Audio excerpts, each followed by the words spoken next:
ఈరోజు గత 10-15 రోజుల నుంచి అనవసరమైనటువంటి వివాదం జరుగుతూ రెండు రాష్ట్ర ప్రజల మధ్య లేనటువంటి వైషమ్యాలని అలాగే ద్వేష విద్వేషాలను రెచ్చగొట్టే విధంగా ఎవరి పద్ధతుల్లో వాళ్ళు ఈ ఉదంతాన్ని నాగేశ్వర గారి ఉదంతాన్ని మలుచుకోవడానికి ప్రయత్నం చేస్తున్న ఈ తరుణంలో దానికి ఎక్కడో ఎండ్ పెట్టాలి అనే ఉద్దేశంతో ఈరోజు మన అందరి అభిప్రాయాలు తీసుకుని ఈ రౌండ్ టేబుల్ సమావేశం జరుగుతుంది. దీనికి మన పెద్దలు న్యాయమూర్తి సుదర్శన్ రెడ్డి గారు హాజరయ్యారు, వారికి ధన్యవాదాలు. అలాగే పెద్దలు తెలంగాణ ఉద్యమ నేత ఇప్పుడు ఎమ్మెల్సీ గారు కోదండరామ్ గారు హాజరయ్యారు, వారికి ధన్యవాదాలు. అలాగే ఎంఎల్ పార్టీ నాయకులు వెంకటేశ్వరరావు గారు, సాధినేని ఎస్వి గారు, గోవర్ధన్ గారు, ఆ తర్వాత మన సిపిఎం పార్టీ నాయకులు వీరయ్య గారు, అలాగే ఎమ్మెల్సీ, అలాగే మా మిత్రులు దయాకర్ గారు, ఇంకా అనేక మంది వచ్చారు. పేర్లు ఏమనుకోకండి. మీ అందరికీ ధన్యవాదాలు తెలియజేస్తూ తొందరగానే ముగించుకుందాం ఈ మీటింగ్ని. మనం ఓకే అదే సో ఈ మెసేజ్ ఇవాళ జరిగే ఈ మెసేజ్ ఈ తర్వాత మరలా ఈ గొడవలు జరగకుండా ఉండే విధంగా మంచి మెసేజ్ పోవాలనేది కోరుకుందాం. రమ్మ ముఖ్యంగా ఈ అంశం ప్రొఫెసర్ నాగేశ్వర గారి అంశం.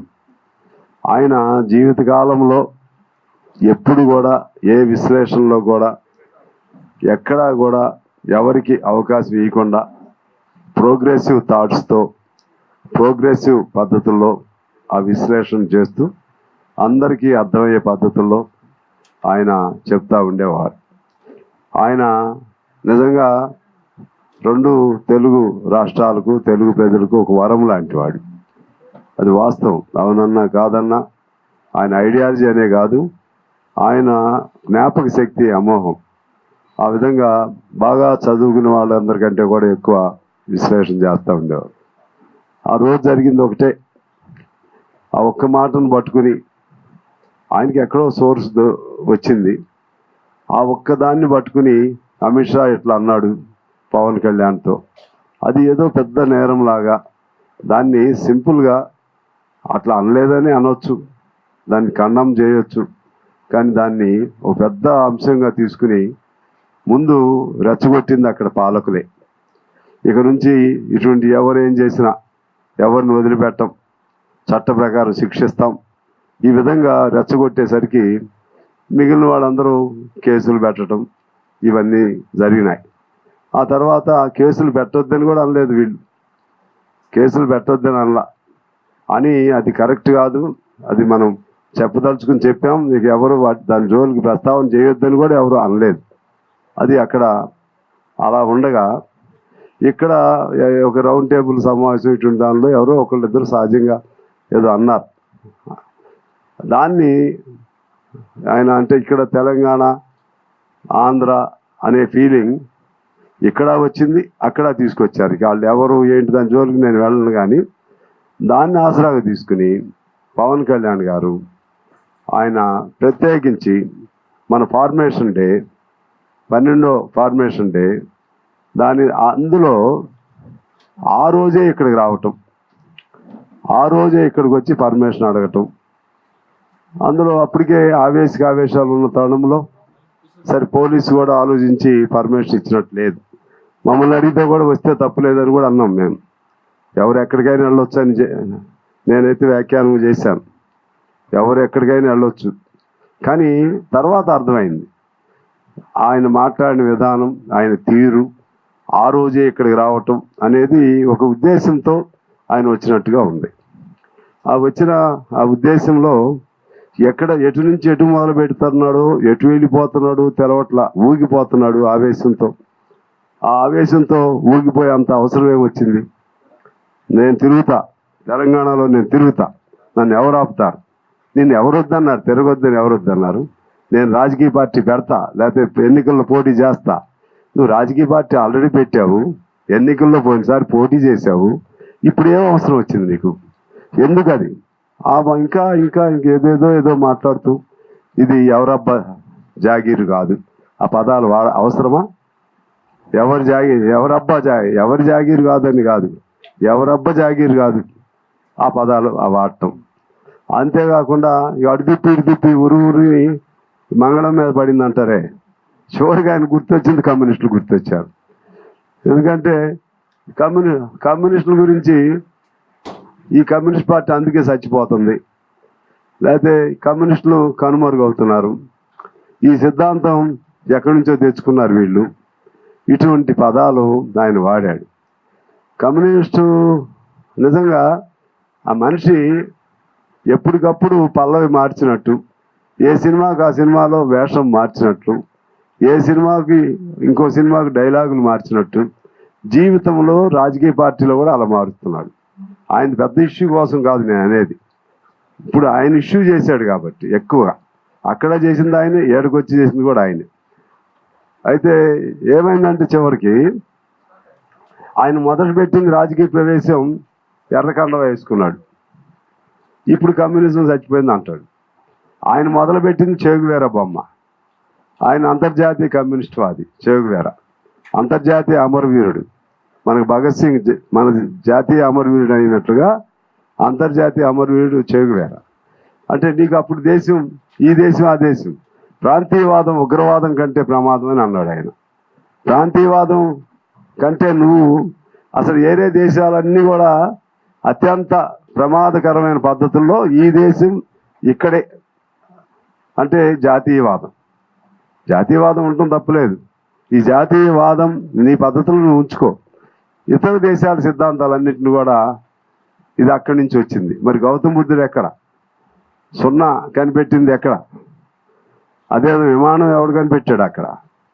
లేకపోతే మన కార్లు ఎక్కడ కనిపెట్టారు? పొగ ఇంజిన్లు కనిపెట్టింది ఎక్కడ? మొత్తం ప్రపంచం అంతా ఎక్కడ ఏది కనిపెట్టినా అందరూ ఉపయోగించుకుంటారు. కనీసం అవగాహన లేకుండా ఈ సిద్ధాంతం అక్కడి నుంచి వచ్చింది. నీ చేగువేరా ఎక్కడ? అక్కడి నుంచే వచ్చాడు, ఆయన బొమ్మ పెట్టుకున్నావు. ఇప్పుడు కొత్త ఆలోచన ఏంటి అంటే, అప్పుడు బాగుంది, ఏదో విప్లవ వీరుడి పేరుతో రావాలనుకున్నాడు, ఇప్పుడు లేదు విప్లవం. అందుకని ఇప్పుడు మారిపోయింది సనాతన ధర్మం, మార్క్సిజం బదులు సనాతన ధర్మం, ఎర్రకండవ బదులు కాషాయం కండవ, ఇలా రెచ్చగొట్టి వెళ్ళాడు. చంద్రబాబు గారు కూడా ఏదో స్టేట్మెంట్ ఇచ్చాడు, ఎవరు ఎక్కడికైనా వెళ్ళొచ్చు అంటే కూల్గా ఇచ్చాడు. అసలు ఎవరు ఇక్కడికి రావద్దని ఎవరన్నా అన్నారా? అది చెప్పాలి ముందు. తెలంగాణలో నువ్వు రావద్దని ఎవరన్నా అన్నారా? ఎవరో ఒకరిద్దరు అనేది అది కాదు కదా. ఒక బాధ్యత కలిగినటువంటి స్థానంలో ఉన్నవారు ఎవరైనా అన్నారా? ఏదైనా ఒక రాజకీయ పార్టీ, కాంగ్రెస్ పార్టీ ఏమన్నా అందా? సిపిఐ పార్టీ ఏమన్నా అందా? కోదండరాం సార్ లాంటి వాళ్ళు ఏమన్నా అన్నారా? ఇంకా సిపిఎం పార్టీ ఏమన్నా అందా? అసలు ఎవరు, ఏ పార్టీ అంది? ఏ పార్టీ కూడా నాకు తెలిసి అనలేదు. అందువల్ల దాన్ని ఇష్యూ చేయటానికి ఎందుకు వచ్చాడో తెలియదు, కానీ ఆయన స్వేచ్ఛ ఆయనకు ఉంది. కానీ ఇక్కడి నుంచి ఇష్యూ చేయొద్దని, ఇక దీన్ని ఇంతటితో ఫుల్ స్టాప్ పెట్టి మన గొంతుని, ప్రజా గొంతు నాగేశ్వర్ గారు, ఎవరికి ఇబ్బంది వచ్చినా దాన్ని మనం కాపాడుకోవాల్సిన అవసరం ఉంది. నాగేశ్వర గారిని మనం కాపాడుకోవాలి, మనోధైర్యం ఇవ్వాలి. ఆయన ఇంకా పదం విత్డ్రా అవుతున్నా అన్నాడు, ఇంకా మొరటాళ్ళు అయితే నేను విత్డ్రా కాననేవాళ్ళు. అనవసర వివాదాలకు ఎందుకని చెప్పి నాగేశ్వర గారు దాన్ని విత్డ్రా అవుతానని కూడా. రండి సార్ నాగేశ్వర గారు. నమస్తే సార్ నాగేశ్వర గారు, నమస్కారం. ఆయన ఏంటంటే, ఆయనకు విశ్వసనీయత సోర్స్ ద్వారా వచ్చిందా రాదా అని ఆయనకు తెలుసు. కానీ ఆయన పెద్ద మనసుతో ఆ రోజే ఫుల్ స్టాప్ పెట్టాడు, నేను దాన్ని విత్డ్రా చేసుకుంటున్నా అని. విత్డ్రా చేసుకుంటానని అన్న తర్వాత కూడా దాన్ని అంత గొప్ప పెద్ద వివాదాస్పదమైనటువంటి అంశంగా చేస్తున్నారంటే అసలు వాళ్ళ ఆలోచన ఏమిటి అర్థం కావట్లేదు. తెలంగాణ మీద ప్రేమ ఉందా, లేకపోతే తెలంగాణలో ఈ ప్రభుత్వాలను కూడా అస్థిరం చేయాలా, లేకపోతే ఏంటో దానిలో రాజకీయం ఏమన్నా ఆయనంతటికి ఆయన ఆవేశంతో అన్నాడా, లేకపోతే ఆయన ఇంకెవరైనా నడుపుతున్నారా, ఇవన్నీ కూడా మనం ఆలోచన చేయాల్సిన అవసరం ఉంది. సరే, ఏదన్నా నాగేశ్వర్ గారు మనకు ఒక వరం లాంటి వాడు 2 రాష్ట్రాలకి. ఆయన గొంతును మనం కాపాడుకోవాలి, ఆయనకి మనోధైర్యం ఇవ్వాలి మనం. ఆయన విశ్లేషణలో అది కరెక్టా కాదో నాకు తెలియదు, కానీ ఏదైనా కాంట్రవర్సీగా వచ్చిన పదవి ఏదైనా ఉంటుంటే జీవితకాలంలో అది ఒకటే పదం. అది ఆయనకు తెలుసు. విశ్వసనీతి లేకుండా విశ్వసనీయ వర్గాలతో కాకుండా కూడా వాడరు, కానీ అయినా విత్డ్రా చేసుకున్నారు, వదిలేద్దాం. అందుకని అటువంటి వామపక్ష భావాలు, ఆయన వామపక్షవాది కాబట్టి మొత్తం కమ్యూనిస్టులందరినీ ఆయన తిట్టాడు. అయినా కూడా వామపక్షాలని విశ్లేషణలో తప్పుపడతాడు ఏదన్నా జరిగితే, తర్వాత బీజేపీని తప్పుపడతాడు, అన్ని పార్టీలు తప్పుపడతాడు. ఆయన స్టైల్ ఆఫ్ ఫంక్షనింగ్ ఇది, ఇట్లా చేసుకోండి అని చెప్తాడు. అటువంటి గొప్ప ప్రజాస్వామ్యవాదిని, గొప్ప విశ్లేషకుడిని, ప్రగతిశీలవాదిని, అదేవిధంగా 2 తెలుగు రాష్ట్ర ప్రజలకు ఒక విజ్ఞాన ఖని లాంటి ప్రొఫెసర్ నాగేశ్వర్ గారిని, ఆయన గొంతును మనం కాపాడుకోవాల్సిన అవసరం ఉంది. అందువలన ఈ కార్యక్రమం తలపెట్టాం. అందువలన మనం ఇవాళతో అందరు పెద్దలు మాట్లాడినాక ఓ తీర్మానం చేసి ఫుల్ స్టాప్ పెడితే, దయాకర్ గారు ఓ ఫుల్ స్టాప్ పెట్టేద్దాం, ఇక నుంచి వివాదం ఎవరు దాన్ని రేకెత్తించొద్దనే పద్ధతుల్లో ఓ ఫుల్ స్టాప్ పెడితే, సార్ కోదండరామ్ గారు సార్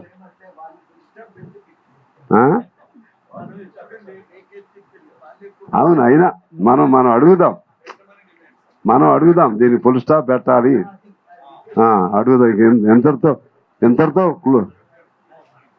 ఎంతటితో క్లోజ్ చేద్దాం అనేది అది.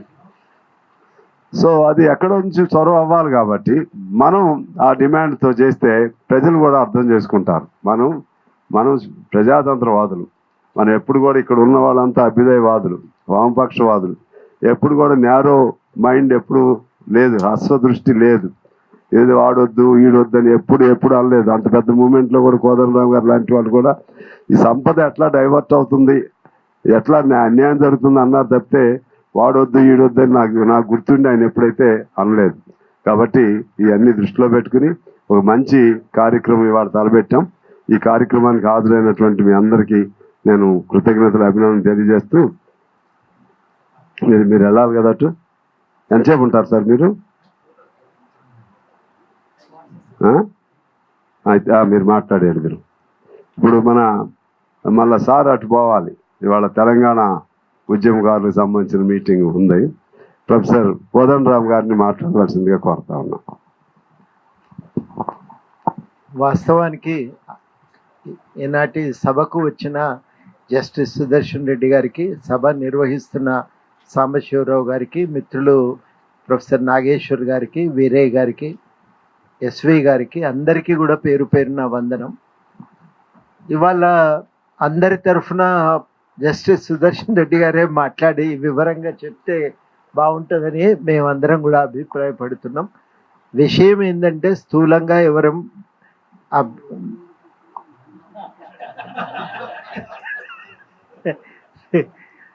వివరణ అంతిమంగా అందరం కోరుకునేది ఏంటంటే భావ ప్రకటన స్వేచ్ఛను గౌరవించే అవకాశం ఉండాలి.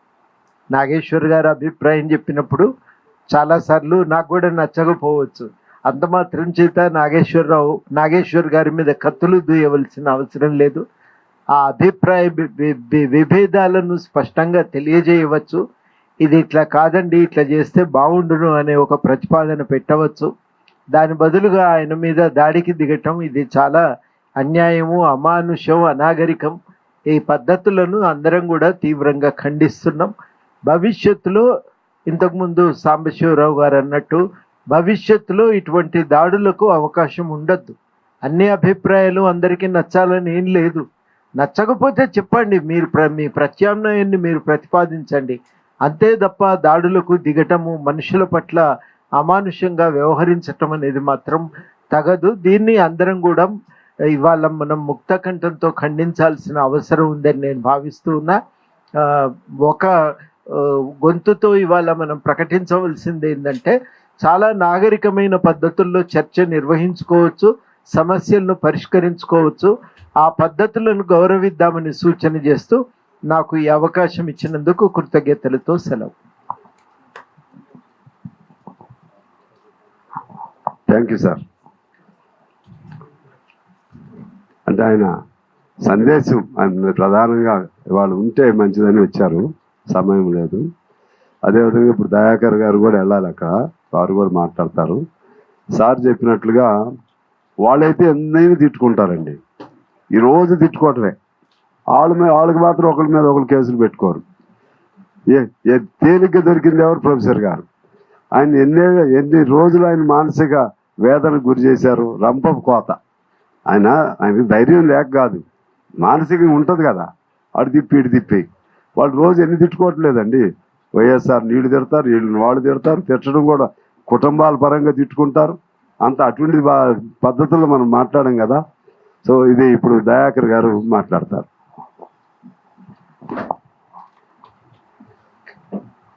అందరికీ నమస్కారం. ప్రొఫెసర్ నాగేశ్వరరావు గారి విశ్లేషణ మీద కక్షపూరితమైన దాడిని ఖండిస్తూ సిపిఐ ఆధ్వర్యంలో పెట్టిన ఈ రౌండ్ టేబుల్ సమావేశానికి వచ్చిన జస్టిస్ సుదర్శన్ రెడ్డి గారికి, అధ్యక్షత వహిస్తున్న కూనంనేని సాంబశివరావు గారికి, కోదండరామ్ గారికి, ఎస్వి గారికి, వీరయ్య గారికి, పెద్దలందరికీ కూడా కాంగ్రెస్ తరపున నా అభిప్రాయం చెప్పమంటే, నాలాంటి వానితో కాంగ్రెస్ తరపున అభిప్రాయం అని అంటే ఇప్పుడు వారు పెద్దలు సుదర్శన్ రెడ్డి గారు చెప్పినట్టుగా మీరు తిట్టుకుంటే నేను పరిష్కరించాలన్నా అన్నట్టుగా, అద్దంకి దయాకర్ వ్యక్తిగతంగా తెలంగాణ ఉద్యమకారుడిగా వేరు, కాంగ్రెస్ ప్రతినిధిగా వేరు ఉంటాడు. కాబట్టి కాంగ్రెస్ ప్రతినిధిగా చెప్పాల్సి వస్తే, ఈరోజు చంద్రబాబు నాయుడు గారు కూడా ఒక స్టేట్మెంట్ ఇచ్చిండ్రు, ఎవరు ఎక్కడికైనా వెళ్ళొచ్చని. సేమ్ పవన్ కళ్యాణ్ గారి యొక్క ఆలోచన ఉన్నట్టే ఉన్నది. ఎవరు వద్దన్నారు అంటే, ప్రభుత్వం విషయాలు మాట్లాడుకుంటే ఒక ప్రభుత్వ ఉప ముఖ్యమంత్రిగా ఈ రాష్ట్రం మీదకి దండయాత్రగా వచ్చినట్టుగా రావడాన్ని ఆహ్వానించాలన్నా ప్రజాస్వామ్య దేశంలో? లేదు. చంద్రబాబు గారి ఇల్లైనా పవన్ కళ్యాణ్ గారి ఇల్లైనా ఇక్కడే ఉంది. వాళ్ళు ఇక్కడ ఉండడాన్ని ఎవరన్నా వ్యతిరేకించిండ్రా? పోనీ వాళ్ళు రాజకీయాలు చేస్తా అంటే పోటీ చేయడాన్ని కూడా ఎవరో వ్యతిరేకించలే. ప్రభుత్వంలో ఉండబట్టి ఏమవుతుంది, మొన్న మోదీ గారిని కూడా రిక్వెస్ట్ చేయాల్సి వచ్చింది ప్రభుత్వం తరపున, అయ్యా ఇక్కడికి వచ్చి ఏమన్నా ఇచ్చిపోమని.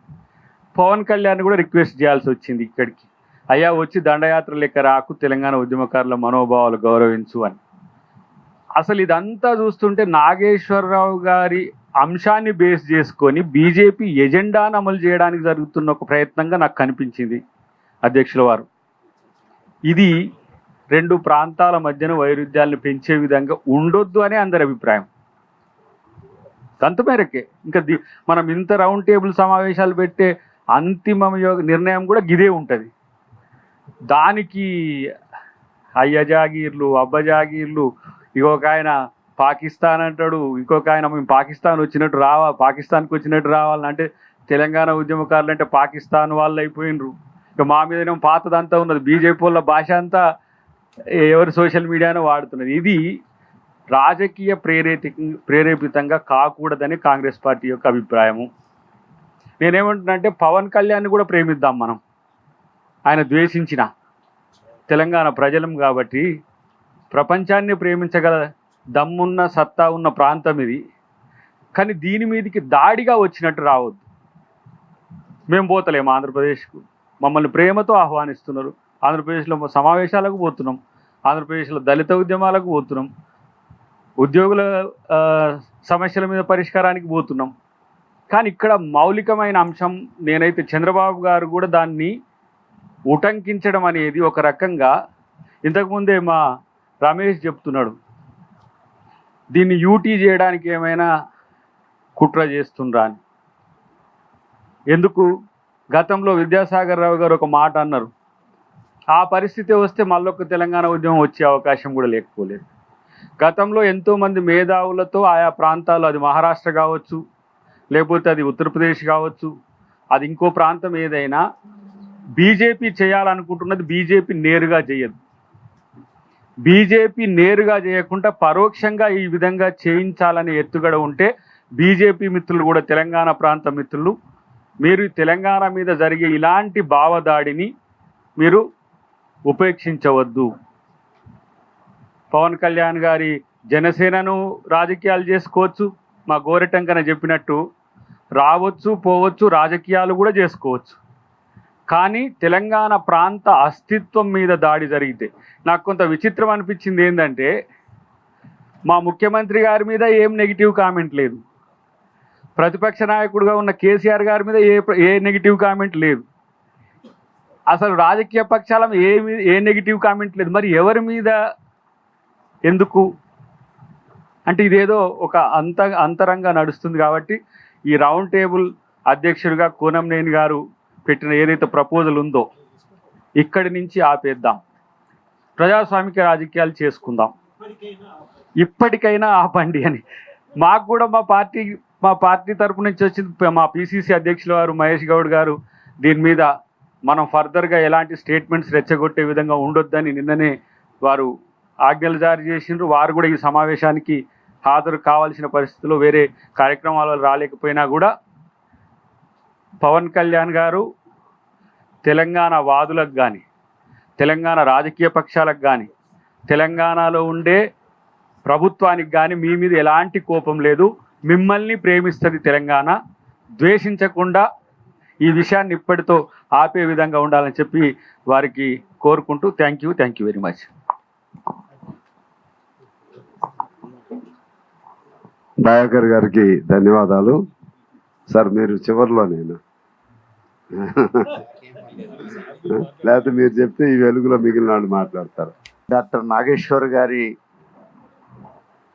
ఘటనకు ఈరోజు పవన్ కళ్యాణ్ గారు రేజ్ చేస్తున్నటువంటి సమస్యలకు సంబంధం లేదనుకుంటున్నాను నేను. డాక్టర్ నాగేశ్వర్ గారి ఇష్యూ ఆంధ్ర తెలంగాణ పంచాయతీ కాదు, మీడియా స్వేచ్ఛ, మీడియా హక్కులకు సంబంధించిన సమస్య అది. అది కూడా ఒక పెద్ద మనిషి నాగేశ్వర్ గారు చేసిన వ్యాఖ్యలను ఉపసంహరించుకోవాలి అని బహిరంగంగా కోరిన నేపథ్యంలో నాగేశ్వర్ గారు కూడా బహిరంగంగా ఉపసంహరించుకున్నారు, వారిని గౌరవించి.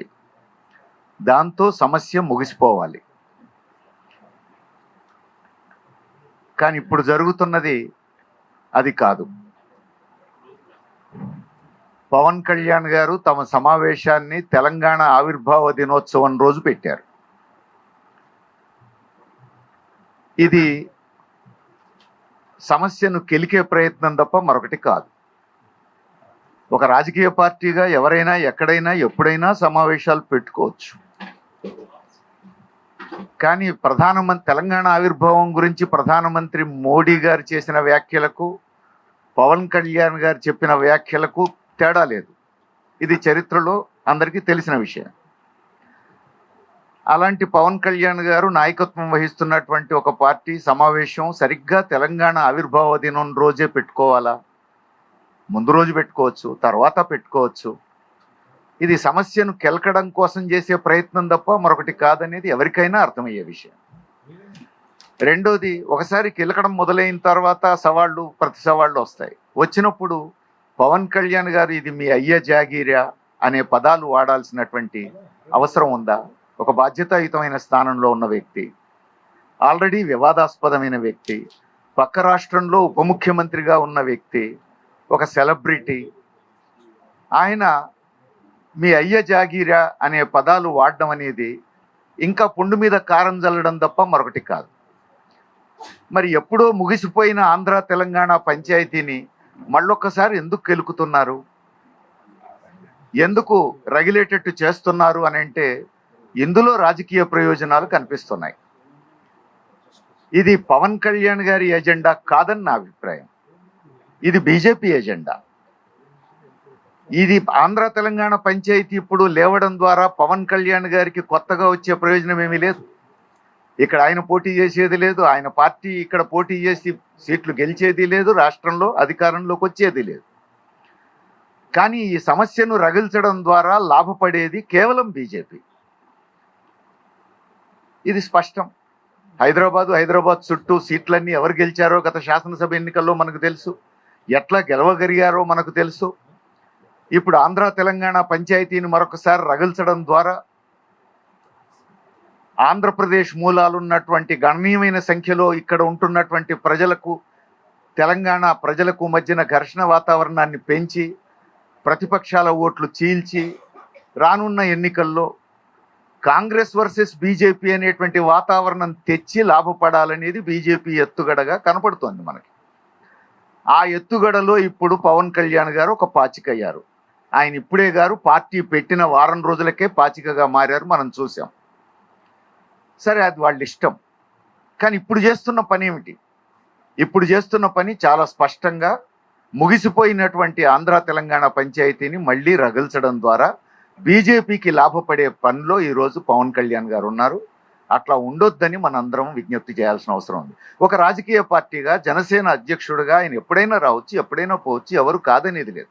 ఈరోజు చంద్రబాబు నాయుడు గారు కూడా అంటున్నారు, తెలంగాణలో పవన్ కళ్యాణ్ మీద ఇట్లా బాధ్యతారహితంగా మాట్లాడుతున్నారు, ఇట్లా మాట్లాడకూడదు అని చెప్పేసి తెలంగాణ ప్రజలకు సలహా ఇస్తున్నారు చంద్రబాబు నాయుడు గారు.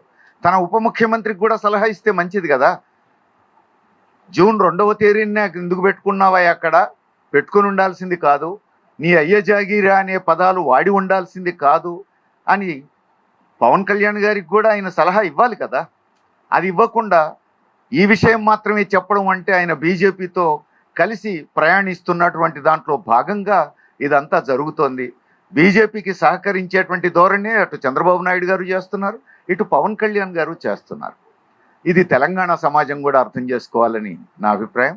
ఏమైనా ఇప్పుడు ఈ ఆంధ్ర తెలంగాణ పేరుతో పవన్ కళ్యాణ్ గారు గిచ్చి రగిల్చినటువంటి సమస్య మీద ఎవరు ఎంత స్పందిస్తే అంతగా బీజేపీ ఆడుతున్న నాటకంలో వారి వలలో చిక్కుకోవడం తప్ప మరొకటి కాదు. అందుకని దీనికి ముగింపు పలకడం మంచిది. పవన్ కళ్యాణ్ గారు కూడా ఏమాత్రం నిజాయితీ ఉన్నా బీజేపీకి ఉపయోగపడేటువంటి ఈ ఎజెండాను కొనసాగించొద్దు, ఇంతటితో ముగించాలని మనందరం విజ్ఞప్తి చేయాల్సిన అవసరం ఉంది. ఈ సందర్భాన్ని ఉపయోగించుకొని నేను కూడా వారికి కూడా విజ్ఞప్తి చేస్తున్నాను, ఇంతటితో ఈ సమస్యను ముగించడం మంచిది అని. ధన్యవాదాలు. వేరే గారికి కృతజ్ఞతలు. ఇప్పుడు న్యూ డెమోక్రసీ రాష్ట్ర నాయకులు ఎస్వి గారు మాట్లాడతారు.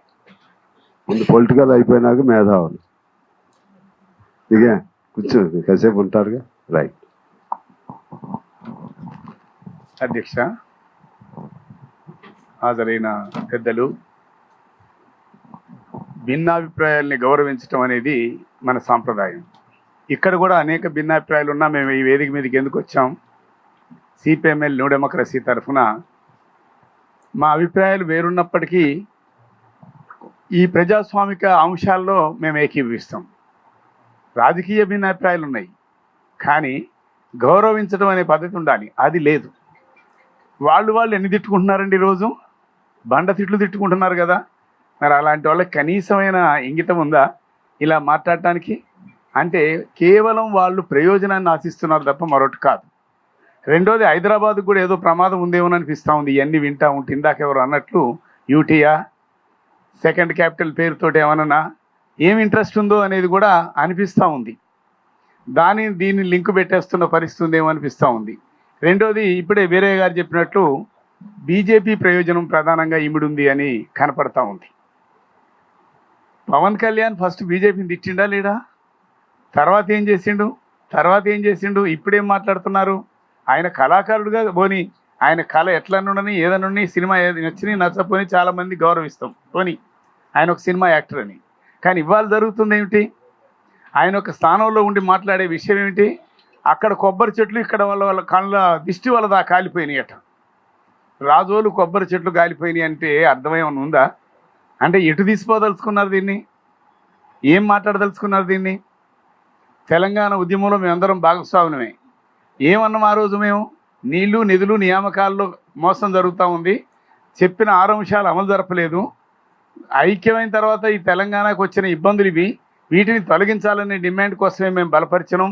కానీ తెలంగాణ వచ్చిన తర్వాత కూడా అదే కొనసాగుతుంది, అది వేరే విషయం.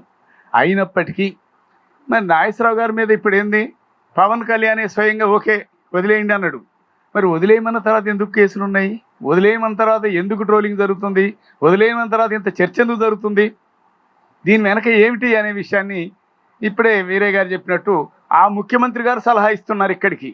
మరి ఆయన మనిషికి ఎందుకు సలహా ఇచ్చలేదు, ఆయన సహచర ఉప ముఖ్యమంత్రికి ఎందుకు సలహా ఇవ్వలేదు అంటే కేవలం చాలా చేయడానికి ప్రయత్నం జరుగుతున్న అంశం మరొకసారి తెలంగాణని ఇక్కడున్న అనేక విషయాలన్నీ పక్కదారి పట్టించి పొలిటికల్ ప్రయోజనం పొందడం అనే లక్ష్యం ఇందులో ఇముడుంది అనే విషయాన్ని గమనించండి. నాగేశ్వరరావు గారు భయపడేటోడేం కాదు, ఆయన అనేక అనుభవాలు ఉన్నవాడే. ఆయన మీద ఏమంటున్నారు, డబ్బు కోసం అనేటోడు ఒకడు, ఇంకోటి అనేటోడు ఒకడు, చాలా గలీజ్గా వస్తూ ఉన్నాయి. అవి పెద్ద లెక్కలు విషయాలు కావు, ఎందుకంటే ఆయన క్యారెక్టర్ ఏంటో మనందరికీ తెలుసు, ఆయన ఎవరు ఏంటి అనే విషయాలను అందరికీ తెలుసు. ఆయన ఎనాలిసిస్ అంతా మనందరం చూస్తున్నాం. కాబట్టి మనకి భిన్నాభిప్రాయం ఉండొచ్చు, ఉంటే సార్ ఇది మేము భిన్నిస్తున్నాం అని చెప్పొచ్చు, తప్పులేదు. భిన్నాభిప్రాయాన్ని కూడా రాయొచ్చు, తప్పులేదు. కానీ ఈ బూతులేంది, ఈ కేసులేంది, ఈ వాదనలేంది, ఈ రెచ్చగొట్టేంది, దీనికి అర్థం ఏంటి అనే విషయాన్ని ఆలోచన చేయాల్సిన అవసరం ఉంది. అందుకే ఇట్లాంటి తప్పుడు పద్ధతుల్ని, భిన్నమైన అభిప్రాయాలు ఉండొచ్చు, భిన్నమైన అంశాలు ఉండొచ్చు. ఎందుకంటే నేను అనుకుంటున్నా నిజంగానే ఏదో భయం ఉంది వాళ్ళకి, ఫ్యాక్ట్ ఉందేమో అందులో. నాగేశ్వరరావు గారు వెనక్కి జరిగారు కానీ నిజమేనేమో, ఆ నిజాన్ని చూసి భరించలేక వాళ్ళు అది బయటకు వస్తుందనే దాంతో ఈ గొడవేమో. అక్కడ ఏమి ఆ ముగ్గురికిను బీజేపీకి ఏం తేడా లేదు, ఆ మూడు పార్టీలకి బీజేపీకి సంబంధం ఏముందనే విషయం అందరూ గమనిస్తున్న విషయం. కాబట్టి ఇవాళ వాళ్ళ మధ్య గొడవ రాకుండా ఉండటం కోసం, లేకపోతే ఇంకో దానికోసం ఇవాళ కాకపోతే రేపైనా తెలుస్తుంది మనందరికీ. కాబట్టి అట్లాంటి దానికోసం తెలంగాణ ప్రజల్ని బలిపశువులు చేయటం ఏంటి, తెలంగాణని రెచ్చగొట్టడం ఏంటి, వచ్చి పోటీ చేస్తా ఎవడడం అంటే ఎవడన్నా వద్దనడా. నేను పోయినసారి పోటీ చేయలే, ఎన్ని ఓట్లు వచ్చినాయో చూడలేదా, 5,000 ఓట్లు వచ్చినాయి కదా, తెలుసు కదా, ఈ పక్కనే చేశారు కదా. మరి అట్లా ఇవాళ కొత్తగా వచ్చి పోటీ చేసేదని చెయ్యి, ఎవరు వద్దన్నారు, ఏం చేస్తావో చేసుకో. కానీ అనవసరమైన రెచ్చగొట్టుడు, అనవసరమైన కేసులు, అనవసరమైన అప్రజాస్వామిక పద్ధతులు, ఇవన్నిటిని కూడా సీరియస్గా మనందరం ఖండించాల్సిన అవసరం ఉంది. ఇందాకనే మన పెద్దలు చెప్పినట్టు దీనికి ఇప్పటికైనా పులి స్టాప్ పెట్టండి అని మనం డిమాండ్ చేస్తూ ఉన్నాం. జాగీరా భోగీరా అంటే అవును జాగీరే అని కొందరు అంటూనే ఉంటాం, అవును మా జాగీరే, మేమే పుట్టినాం, మేమే పెరిగినాం, ఇక్కడే ఉన్నాం అంటున్నారు. అట్లే నిన్న ఎవరు అంటున్నారు, ఆయన విద్యాశాఖ మంత్రి, అక్కడ విద్యాశాఖ మంత్రి చాలా గొప్పోడు, ఇక్కడేం లేడని మాట్లాడారు. నిజమే, ఆయన ఇక్కడికి వస్తాడా, ఆయన ఇక్కడే పుట్టిండు పెరిగిండట, చంద్రబాబు గారి కొడుకు, కాబట్టి వీడికి రావాలా. ఏందా మాటలు, ఏందా చర్చలు, ఏందా అంశాలు, అర్థం పర్థం లేని విషయాలన్నీ ఈరోజు వస్తూ ఉన్న అంశాలు ఉన్నాయి. అందుకే వీటన్నిటిని కూడా తీవ్రంగా ఖండిస్తూ ఇప్పటికైనా ఇట్లాంటి తప్పుడు పద్ధతులు మానేసి కేసుల్ని అన్కండిషనల్గా ఎత్తేసుకొని అనవసరమైన చర్చకి తావీయకుండా ఉండాలని మేము డిమాండ్ చేస్తూ ఉన్నాం. ఇక్కడికి వచ్చిన మిత్రులందరం కోరుకునేది అదే, అనవసరమైన చర్చకి పోవద్దు, ప్రజాస్వామికయుతంగా రాజకీయ అంశాలు మాట్లాడుకోవచ్చు, అవి వదిలేసి ఇంకో పద్ధతి అనుసరించడం సరికాదనే విషయాన్ని తెలియజేస్తూ అవకాశం ఇచ్చిన రామశివరావు గారికి ధన్యవాదాలు. ఎస్వి గారికి కృతజ్ఞతలు. ఇప్పుడు మాస్ లైన్ రాష్ట్ర నాయకురాలు రమా గారు మాట్లాడతారు.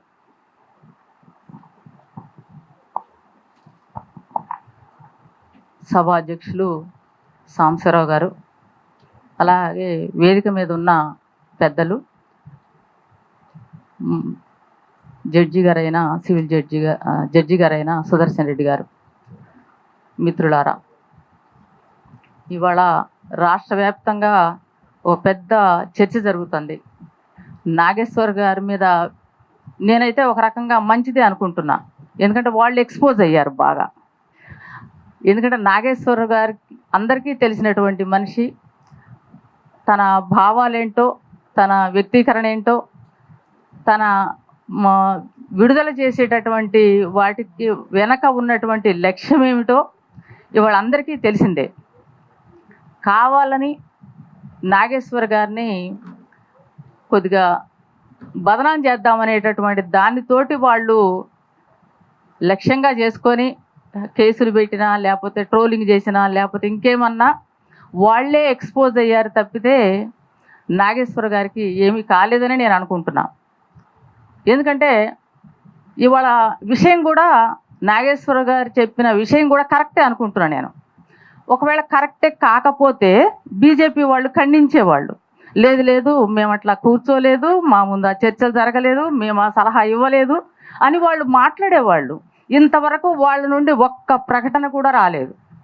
అది తెలుగుదేశం చంద్రబాబు నాయుడు, పవన్ కళ్యాణ్ వీళ్ళు మాట్లాడటం కాదు, అసలు వాళ్ళ తరపు నుండి వాళ్ళ వైపు నుండి అసలు మా ముందు ఇది జరగలేదు, జరగని విషయం మీకు ఎట్లా తెలిసిందని చెప్పి వాళ్ళు ఖండించాలి. వాళ్ళ నుండి అసలు ఖండనే రాలేదు. దీన్ని బట్టి జరిగింది వాస్తవమేననేటటువంటిది మనకి స్పష్టంగా తెలిసిపోతుంది. ఇంకొకటి, వాళ్ళ మధ్య ఉన్నటువంటి సంబంధం కూడా ఇవాళ తెలుగుదేశం కానీ లేదా అక్కడ ఉన్నటువంటి వైఎస్ఆర్ సిపి జగన్ గారు కానీ లేదా బీజేపీ కానీ వీళ్ళందరూ ఒకే తాను ముక్కలేననేటటువంటిది కూడా స్పష్టమవుతోంది. ఇద్దరూ జైలుకి వెళ్ళారు. చంద్రబాబు నాయుడు కానీ లేదా జగన్ కానీ ఇద్దరు జైలుకి వెళ్ళిన వాళ్ళే.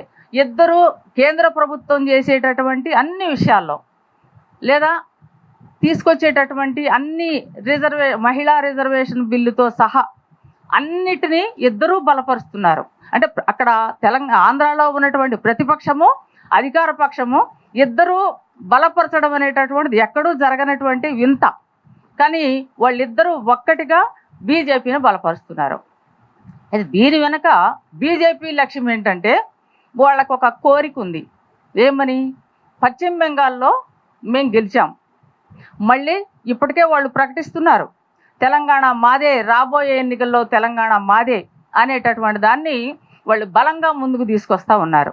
దానిలో భాగంగానే ఈ ఎత్తుగడలు అన్నీ అవలంబిస్తున్నారనేటటువంటిది నాకు అనిపిస్తూ ఉంది. అది తప్ప మరొకటి కారణం కాదు. అట్లాగే తెలుగుదేశం పార్టీ ఉంది. అసలు దాని ఏర్పాటుకి కారణం ఏంటి? ఆనాడు ఎన్టీ రామారావు గారు ఏం ప్రకటించారు? ఆత్మగౌరవం అని ప్రకటించారు. మేము ఆత్మగౌరవం కోసమే నేను ఒక కొత్త పార్టీ పెడుతున్నాను అన్నాడు రామారావు గారు. కానీ ఇవాళ చంద్రబాబు నాయుడు గారు ఏమి ఆత్మగౌరవం లేకుండా ఇవాళ ఆయన వ్యవహరిస్తున్నాడు అనేటటువంటి చాలా అధైర్యంగా, చాలా సిగ్గుమాలినతనంగా బీజేపీని బలపరుస్తున్నాడు. అన్ని విషయాల్లో A to Z అన్ని విషయాల్లో ఇవాళ బలపరుస్తున్నాడు అనేది మనకు స్పష్టమవుతోంది. అందుకని నేను అనుకునేది ఏంటంటే నాగేశ్వరరావు గారు ఇంకా ఒక ఎత్తుకు ఎదిగారు అనేటటువంటిది నేను అనుకుంటున్నా. ఎందుకంటే నేను తన మాట్లాడిన స్పీచ్ విన్నా. ఎప్పుడో నేను జైలుకి వెళ్ళాను, నాకు ఈ జైలు కానీ ఇవి కానీ నాకేం కొత్త కాదు, ఈ వయసులో నేను జైలుకి వెళ్ళడానికైనా సిద్ధమే అనేటటువంటి చాలా దృఢంగా బలంగా తన వాయిస్ని వినిపించారు. అందుకని తనకు ఉపయోగపడింది. వాళ్ళంతా పిరికి పొందలు, వాళ్ళంతా అధికారం కోసం కుమ్ములాడుకుంటున్నారు లేదా తెలంగాణలో పాచికలు వేస్తున్నారు అనేటటువంటిది బాగా ఎక్స్పోజ్ అయినటువంటి విషయం. అందుకని సాంబశివరావు గారు పెట్టినటువంటి తీర్మానాన్ని సిపిఎంఎల్ మాస్ లైన్గా మేము బలపరుస్తున్నాం. ఇప్పటికీ వాళ్ళు చాలా ఎక్స్పోజ్ అయ్యారు. ఇప్పటికైనా వాళ్ళు విత్డ్రా కావాలి. అట్లాగే తన మీద పెట్టినటువంటి కేసులన్నింటినీ కూడా బేషరతుగా విత్డ్రా చేసుకోవాలనేటటువంటిది సిపిఎంఎల్ మాస్ లైన్గా డిమాండ్ చేస్తూ ఉన్నాం. అట్లాగే ఇక దీన్ని మర్చిపోతే, అంటే దీన్ని వదిలేస్తే, ఈ విషయాన్ని ఇంకా వివాదాలు ఎక్కువ చేయకుండా దీన్ని వదిలేస్తే మంచిదని కూడా మేము భావిస్తూ ఆ తీర్మానాన్ని మేము బలపరుస్తూ ఉన్నాం.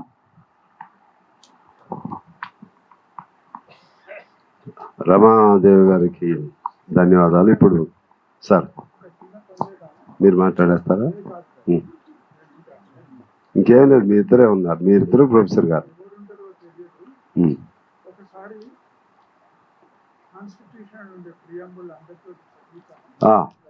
చేయండి, మంచి సార్.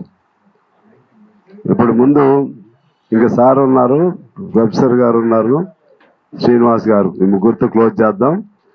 కొద్ది అందరూ ఓపిక పట్టండి. ఈలోపు పెద్దలు మంచి సూచన చేశారు. ప్రియాంబుల్ని అందరూ ప్రమాణంగా చదివిద్దామని వారిని వారు చెప్తా ఉంటే మనం కూడా అందరం దాన్ని నాతో పాటు మీరు కూడా రిపీట్ చేయండి. లేకపోతే నాకు నేనే చదువుకున్నట్టు అవుతుంది. నేను రోజు చదువుతూనే ఉంటాను. భారత ప్రజలమైన మేము భారతదేశాన్ని సార్వభౌమ సామ్యవాద లౌకిక ప్రజాస్వామ్య గణతంత్ర రాజ్యంగా నిర్మించుకోవడానికి పౌరులందరికీ సాంఘిక ఆర్థిక రాజకీయ న్యాయాన్ని ఆలోచన భావ ప్రకటన విశ్వాసం ఆరాధనల స్వాతంత్ర్యాన్ని అంతస్తులోను అవకాశాల్లోనూ సమానత్వాన్ని చేకూర్చడానికి వారందరిలో వ్యక్తిత్వ గౌరవాన్ని జాతీయ సమైక్యతను సమగ్రతను సంరక్షిస్తూ సౌభాతృత్వాన్ని పెంపొందించడానికి మా రాజ్యాంగ పరిషత్తులో ఈ 1949 నవంబర్ 26న ఈ రాజ్యాంగాన్ని ఆమోదించి శాసన రూపంలో మాకు మేమే సమర్పించుకుంటున్నాం. Thank you. చాలా సమయోచితంగా గొప్ప మనకి మరొక వరం సుదర్శన్ రెడ్డి గారు, మొత్తం మన దేశానికి ఒక వరం మీరు. అంటే ఆ సందర్భాన్ని బట్టి స్పందించడం అనేది గొప్ప అంశం. అది వారికి ధన్యవాదాలు తెలియజేస్తూ, ఇప్పుడు మన సీనియర్ జర్నలిస్టు అలాగే ఆంధ్రజ్యోతి మాజీ సంపాదకులు, అనేక వార్తా కథనాలు ఆర్టికల్స్ చాలా గొప్పగా రాసి లెఫ్ట్ భావాలతో కూడిన ధైర్యంగా ఆయన పనిచేసే పత్రిక వేరే యాజమాన్యం ఉన్నా ఆయన తన వాణిని మనందరి ఆలోచనను మన ఆ భావాలని తన కలం ద్వారా వ్యక్తీకరించినటువంటి మేధావి శ్రీనివాస్ గారిని మాట్లాడవలసింది కోరుతున్నాను. ఆ తర్వాత నాగేశ్వర గారు ముగింపులో సార్ మాట్లాడతారు, సుదర్శన్ రెడ్డి గారు.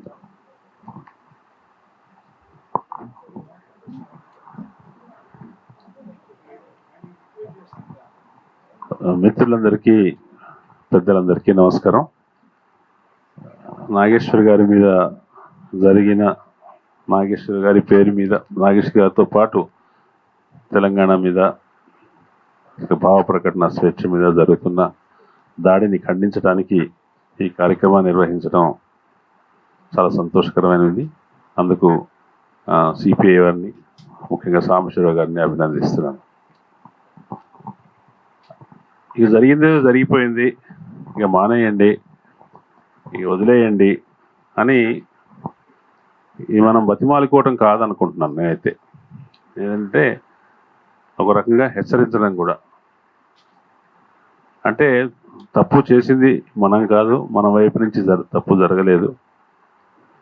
ఇక్కడ మనం అంటే తెలంగాణ ఆంధ్రాన్ని మాత్రమే కాదు, ఎవరైతే భావ ప్రకటన స్వేచ్ఛ పైన నిలబడి ఉన్నారో, ఎవరైతే ఒక సరైన పక్షం వైపు నిలబడి ఉన్నారో వాళ్ళందరి తరఫున చెప్తున్నది. ఇవాళ వాళ్ళు కేవలం దుర్భాషలాడటంతో సరిపెట్టడం లేదు. నిన్న మొన్న పవన్ కళ్యాణ్ మాట్లాడిన దాంట్లో చాలా అభ్యంతరకరమైంది. చాలా మనం సీరియస్గా తీసుకోవాల్సింది ఏంటంటే, ప్రాంతీయవాదాన్ని జాతీయ సమగ్రత సమస్యగా, జాతీయ సమైక్యత సమస్యగా, ఉగ్రవాదంతో పోల్చదగ్గ విషయంగా ఆయన ప్రస్తావించాడు. ఈ ప్రస్తావన అనేది చాలా మనం తీవ్రంగా అభ్యంతర పెట్టాల్సిన విషయం.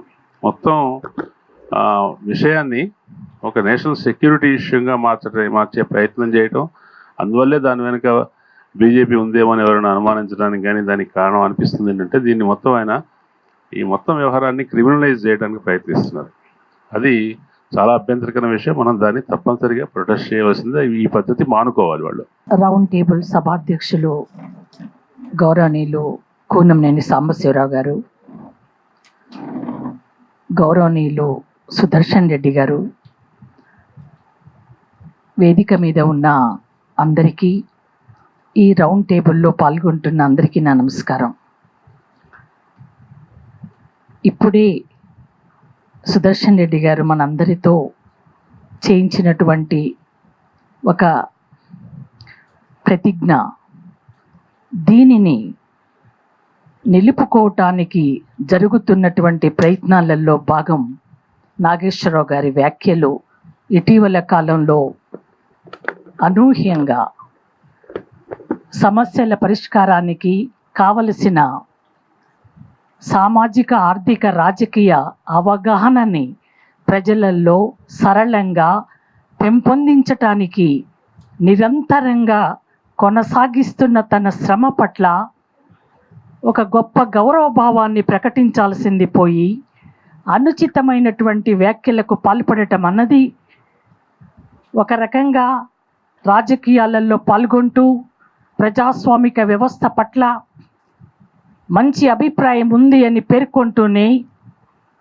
మాటలలో వారి అసలు నైజాన్ని బయట పెట్టుకున్నటువంటి పరిస్థితిని మనం గమనిస్తున్నాం.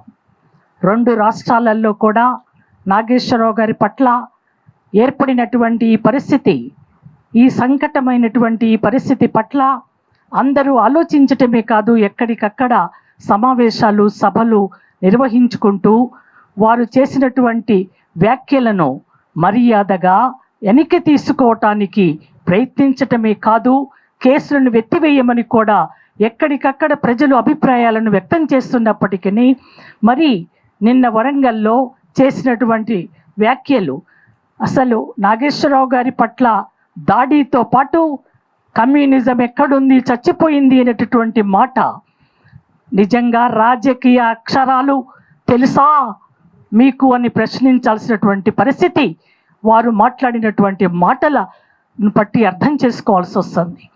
అందుకోసమే రాష్ట్రంలో అటు ఆంధ్రప్రదేశ్లో దేశంలో కూడా నిరుపేద ప్రజలు ఈ దేశ రాజ్యాంగాన్ని కాపాడుకోవటానికి చేస్తున్న ప్రయత్నాలతో పాటు వారి రోజువారీ జీవితాలను కొనసాగించుకోవటానికి ఏ తరహా పరిస్థితులు కావాలో, ఏ హక్కులు కాపాడబడాలో, ఏ సమస్యలు పరిష్కరించబడాలో రాజకీయ పోరాటాన్ని ఉధృతం చేస్తున్నటువంటి ఈ నేపథ్యాన్ని కూడా గమనించకుండా మాట్లాడటము అన్నది నిజంగా ఒక రకంగా రాజకీయాలలో పాల్గొంటూనే అనవసరమైన అరాచకవాదాన్ని రాజకీయాలలో ముందుకు తీసుకువెళ్ళటం ద్వారా ఒక ప్రకటన చేస్తే చాలా గొప్ప స్పందన వస్తుంది అన్న అనవసరమైనటువంటి ఆలోచనలతో ముందుకు సాగటం కాదు, మర్యాదగా రాజకీయాలలో ప్రజాస్వామికయుతంగా పాల్గొంటూ ప్రొఫెసర్ నాగేశ్వరరావు గారు లాంటి భావ ప్రకటన స్వేచ్ఛతో ముందుకు వెళుతూ ఇది మార్గం మనం జీవించటానికి అని చెబుతున్నటువంటి వారి ఆలోచనలను మరింతగా ముందుకు తీసుకువెళ్ళటానికి, కాపాడుకోవటానికి ప్రతి ఒక్కళ్ళము సిద్ధం కావాలి అన్నది ఇక్కడ నా అభిప్రాయము. దీనితో నేను ముగిస్తాను. అవకాశం ఇచ్చినందుకు ధన్యవాదాలు తెలియజేస్తున్నాను.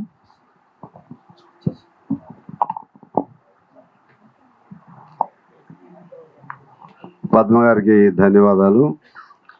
ఇప్పుడు కిరణ్ రాసావా? అదే ప్రొఫెసర్ గారే మాట్లాడేది. ఇప్పుడు మన ప్రొఫెసర్ నాగేశ్వర్ గారు మాట్లాడతారు.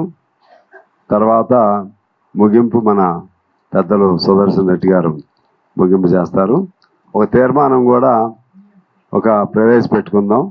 ఏమన్నా చేర్పులు మార్పులు ఉంటే చెప్తే అందరం ఏకగ్రీవంగా తీర్మానం చేస్తే బాగుంటుందని మా కిరణ్ని రాయమన్నాను, బొమ్మగాని కిరణ్. Okay sir.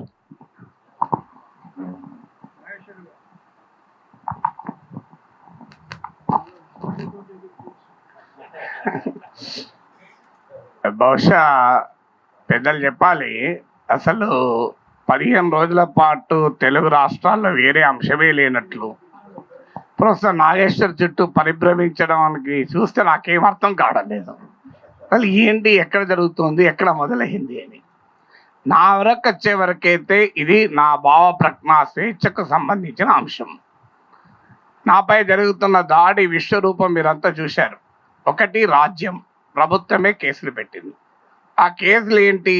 రాజ్యాంగం అంగీకరించని, చట్టం ఒప్పుకొని, న్యాయ వ్యవస్థ తిరస్కరించిన కేసులు. May 7th section 153 of IPC ఇప్పుడు దాన్ని సెక్షన్ 192 ఆ భారత న్యాయ సమితి అంటారనుకుంటాను, పెద్దలంటే సవరించాలి.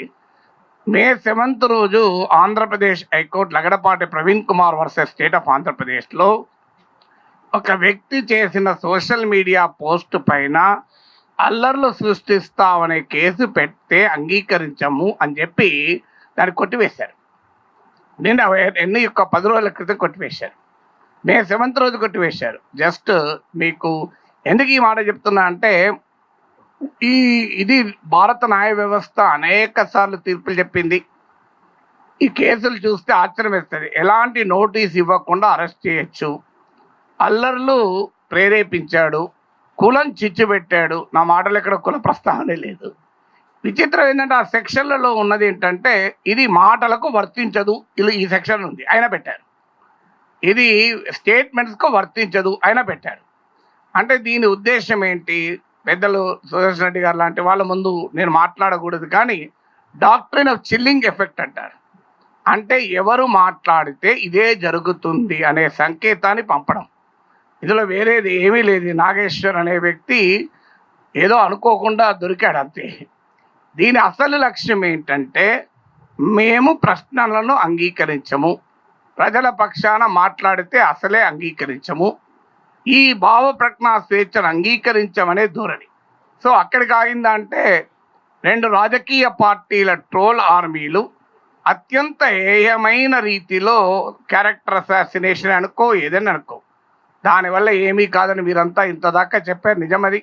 నేను 40 ఏళ్ళుగా రాస్తున్నాను, మాట్లాడుతున్నాను, రాస్తూ పోతాను, సిరా ఇంకే వరకు అని సినారే మాటలు గుర్తొస్తున్నాయి. సో మాట్లాడుతూనే ఉంటాను గొంతులో ప్రాణం ఉన్నంత కాలం, దాంట్లో ఎలాంటి మినహాయింపు లేదు. సో ఎందుకు మాట్లాడతాము? మా జీవితంలో మాట్లాడడం బాధ్యత అనుకున్నాం కనుక మాట్లాడుతున్నాం. సో ఎందుకు మాట్లాడుతున్నాం? పదవుల కొరకు, ప్రలోభాల కొరకు మాట్లాడితే ఎన్నడో ఎక్కడో ఉండేవాళ్ళు. అసలు ఈ రోజు ఎవరన్నా అనేవాళ్ళే కాదు ఈ మాటలు. సో కానీ ప్రజల పక్షాన మాట్లాడడం అనేది నా బాధ్యత అనుకున్నాను, మాట్లాడుతున్నాను, ఇక ముందు కూడా మాట్లాడాలి, అది సమస్య కాదు. కానీ ఉద్దేశం ఏంటి?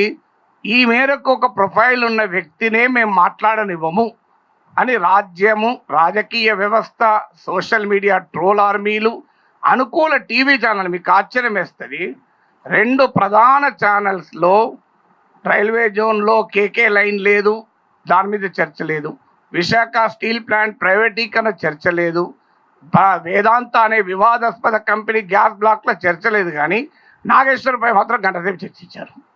అసలు నిజంగా ఆశ్చర్యం వేస్తుంది. అంటే దీని వెనకాల ఉన్న అసలు రహస్యం ఏంటంటే, రాజ్య భావ ప్రజ్ఞా స్వేచ్ఛ పైన జరుగుతున్నటువంటి ఒక విశృంఖలమైన దాడి ఏ రూపంలో జరుగుతుందంటే, both state and non state యాక్టర్స్తో జరుగుతున్న దాడి. అందుకే ఖచ్చితంగా సుదర్శన్ రెడ్డి గారు మనతో ప్రమాణం చేయించారు. దీన్ని భవిష్యత్తులో కూడా, ఇది కేవలము ఈ అంశంతో సంబంధం లేదు కనుక, భావప్రజ్ఞా స్వేచ్ఛ కొరకే కాదు, మనం ఇప్పుడు ప్రమాణం చేసింది ఏదో అలంకారప్రాయమైన ప్రమాణం కాదు. కారణం ఏదైనా, సందర్భం ఏదైనా, ఆ రాజ్యాంగ పీఠికలో ఉన్న స్వేచ్ఛ, న్యాయము, సమానత్వము, స్వాతంత్రం అనే లక్ష్యాలకు పునరంకితం అవుతుంది. తెలుగు నేలపైన ఒక మహత్తర రాజ్యాంగ పరిరక్షణ ఉద్యమానికి ఇది నాంది పలికితే నేను జీవితంలో ధన్యున్నైనానని భావిస్తాను. అందువరకు దానికి కృషి చేయవలసిందిగా మీకు అందరికీ విజ్ఞప్తి చేస్తూ, ఒకటి మాత్రం నేను ఖచ్చితంగా మీకు చెప్పాల్సిన అవసరం కాదు, మీరు పెద్దలందరూ ఉన్నారు, కానీ ప్రపంచవ్యాప్తంగా ఉన్న తెలుగు ప్రజలకు చెప్పేది ఏంటంటే, భావ ప్రకటన స్వేచ్ఛను పరిరక్షించే విషయంలో కాలం నన్ను తుది సైనికుడుగా నిర్ణయిస్తే నా తుది క్షణం వరకు నా భావాలను ప్రకటిస్తూనే ఉంటాను. ఏ రకమైన రాజ్యేతర నిర్బంధాలకు భయపడే ప్రసక్తే లేదు.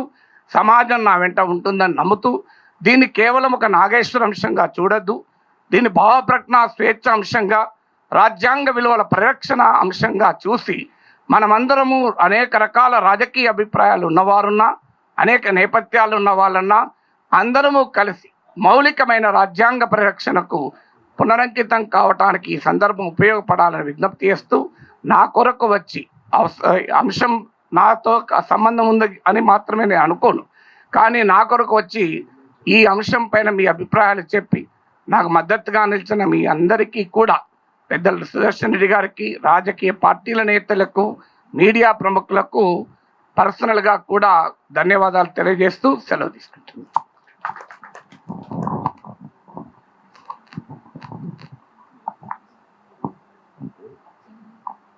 రాజ్యాంగం మీద ఓకే. నాగేశ్వర గారి విషయంలో వ్యక్తిగతంగా ఆయన పైన సరే ఆ అంశం ఆయన చేసిన వ్యాఖ్యానానికి సంబంధించిన మాట్లాడటం అంటే అది వేరు, దాన్ని ఖండించటము లేకపోతే భిన్నాభిప్రాయం తెలియజేయటం వేరు. వ్యక్తిగతంగా మాట్లాడాల్సినటువంటి అంశం ఏదైనా వస్తే అసలు నాగేశ్వర గారు లాంటి గొప్ప ఆరేటరు, గొప్ప వ్యక్తిత్వం కలిగిన వ్యక్తి, తర్వాత దేనికి ఆశించినటువంటి వ్యక్తి నాగేశ్వర గారు నాకు తెలుసు. ఆయన మొన్న జరిగిన ఎమ్మెల్సీ ఎన్నికల్లో అధికార పార్టీ ఆయన పిలిచి ఆయన ఆ పార్టీ తరఫున పోటీ చేయమని కోరితే నేను చేయను అని చెప్పి, అది అందరికీ తెలుసు, అది తిరస్కరించినటువంటి గొప్ప వ్యక్తి. పదవులు కావాలనుకుంటే ఆయన లాంటి వాళ్ళు ఏ స్థాయికైనా వెళ్ళగలుగుతారు. ఏదేమైనా మనందరం ఇవాళ నాగేశ్వర గారు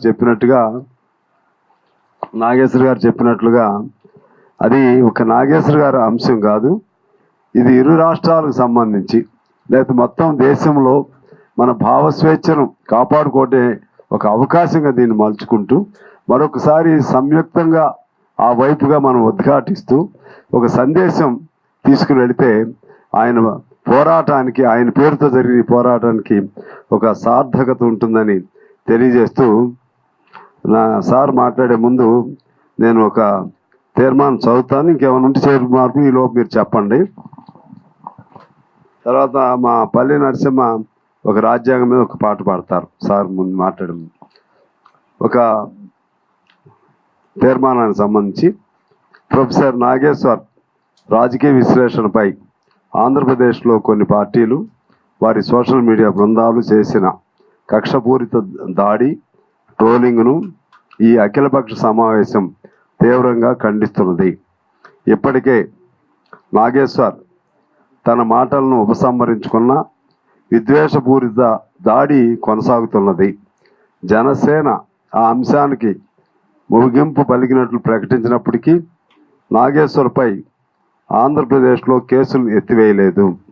తక్షణమే ఈ అంశానికి ముగింపు పలికి నాగేశ్వర్పై కేసులు ఉపసంహరించుకోవాలని డిమాండ్ చేస్తూ ఈ అఖిలపక్ష సమావేశం తీర్మానిస్తున్నది. దీనికి ఇంకో పాయింట్ కూడా, ఇది ఈ అంశం తర్వాత రెండు రాష్ట్రాల ప్రజల మధ్య స్నేహ సంబంధాలు, సౌహార్దత కొనసాగాలని ఈ సమావేశం తీర్మానించింది అనేది ఒక అంశం పెడదాం.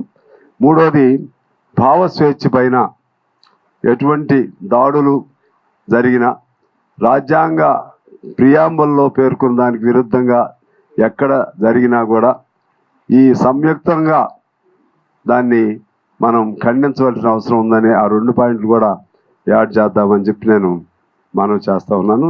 శ్రీనివాస్ గారు ఇంకేమైనా ఉంటే సార్ చేస్తున్నా. ఎస్, ఆ రెండు పాయింట్స్ కూడా కలుపుదాము. ఇంకేమైనా ఉంటే కూడా ఒకటి రెండు కలిపి ఒక మంచి సందేశం పంపిద్దామని చెప్పి తెలియజేస్తూ, మన పల్లి నరసింహ ప్రజానాట్య మండలి గాయకులు.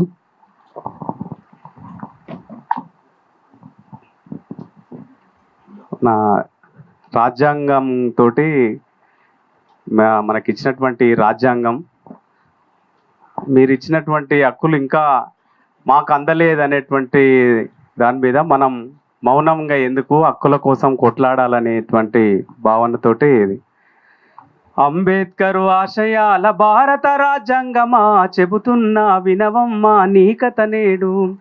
స్వేచ్ఛా స్వాతంత్ర్యాలను అందించిన గ్రంథమా గౌరవించబడని గణతంత్రం నేడు. మానవ మనుగడ కోసం కల్పించిన హక్కులు అధికారం కోల్పోయి చూస్తున్నవి దిక్కులు. అడుగడుగున మోసము అవుతున్నవు పరిహాసము. అంబేద్కర్ ఆశయాల భారత రాజ్యాంగమా చెబుతున్నా వినవమ్మ నీ కథ నేడు. రాజ్యాంగము చట్టం అంటూ చేస్తున్నారు ప్రమాణం. రాజకీయ ఎదుగుదలకు నీతోనే ప్రయాణం. నోటుకు ఒక ఓటు అంటూ నడుస్తున్న నినాదం.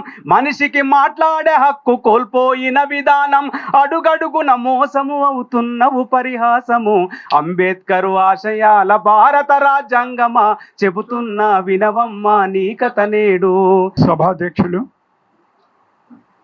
చిరకాల మిత్రులు, కమ్యూనిస్ట్ పార్టీ ఆఫ్ ఇండియా నాయకులు, మిత్రులు ఆచార్యుడు నాగేశ్వర్ గారు, మిత్రులందరికీ నమస్కారం. నాగేశ్వర్ మీద ఉన్నటువంటి కేసులు ఉపసంహరణ జరగాలని, ఈ వివాదం ఇంతటితో ముగిసిపోవాలని ఇప్పుడే ఒక తీర్మానం ప్రతిపాదించిండ్రు. దాన్ని మనం అందరం అంగీకరించినాం. నేను నా డిసెంట్ రాతాము అని అనుకున్నాను. ఎందుకులే బాగానే ఉంది కదా అని మళ్ళీ ఎక్కడో దగ్గర కాంప్రమైజ్ కావాలి కదా. ఎందుకంటే నా చిరకాల కోరిక, సందర్భం ఏమిటంటే శ్రీనివాస్ గారి ఒక పుస్తకం, ఆయన రాసిన ఎన్నో పుస్తకాలలో ఒక పుస్తకం